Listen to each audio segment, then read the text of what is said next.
Corona काल के शुरुआती दौर में लोगों में अच्छी खासी जागरूकता देखी गई थी, लेकिन लॉकडाउन खत्म होते ही लोग अब फिर से लापरवाह होकर घूम रहे हैं। बाजार हाट हो या सार्वजनिक क्षेत्रों में भी सामाजिक दूरी तो दूर की बात, लोग अब चेहरे पर मास्क लगाना भी जरूरी नहीं समझते।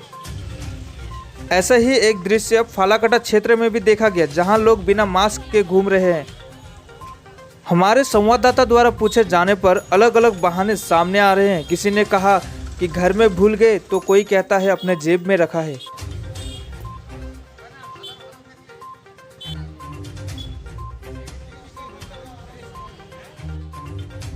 बढ़ते कोरोना को मद्देनजर रखते हुए विशिष्ट समाज सेवी डॉक्टर प्रवीण रॉय चौधरी ने फालाकटा क्षेत्र के लोगों से अपील किया कि सतर्क रहें। যেভাবে করোনার আক্রান্ত সংখ্যা লাফিয়ে লাফিয়ে বাড়ছে, বলা বাহুল্য আমরা এটা বলতে পারি এখন করোনার সেটা দ্বিতীয় পর্যায়ের যে ওয়েভ, সেই দ্বিতীয় পর্যায়ের ওয়েভ ভারতবর্ষে শুরু হয়েছে।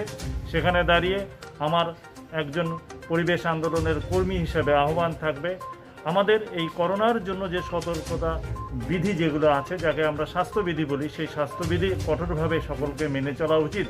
দৈনন্দিন জীবনে আমাদের বিভিন্ন কাজ করতে হয়, এটা স্বাভাবিক।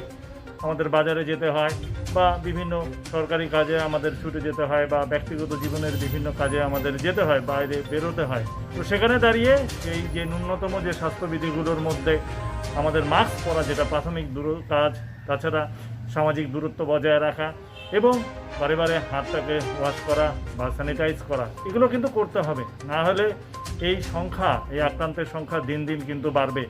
আর এর ফলে যে শূন্যতা সৃষ্টি হচ্ছে, আমি এক শিক্ষাঙ্গনের কর্মী, শিক্ষাঙ্গনের একজন ব্যক্তি হিসেবেও দেখছি যে আমরা যদি সচেতন না হই, আগামী দিনের আমাদের যারা প্রজন্ম, তারা কিন্তু দীর্ঘদিন ধরে তারা স্কুলে আসতে পারছে না এবং তাদের এই যে না আসা আরও কিন্তু সেটা দীর্ঘতর হবে। সেই কারণে আমরা যদি সজাগ হই, সচেতন হই এবং ন্যূনতম স্বাস্থ্যবিধি মেনে চলি, তাহলে কিন্তু এই সংকটের মোকাবিলা করতে পারবো। সেই কারণে আমার আবার আহ্বান থাকবে, আমরা সকলেই আমরা নিজের জন্য পাশাপাশি সবার জন্য ভেবে আমরা স্বাস্থ্যবিধি মেনে চলবো।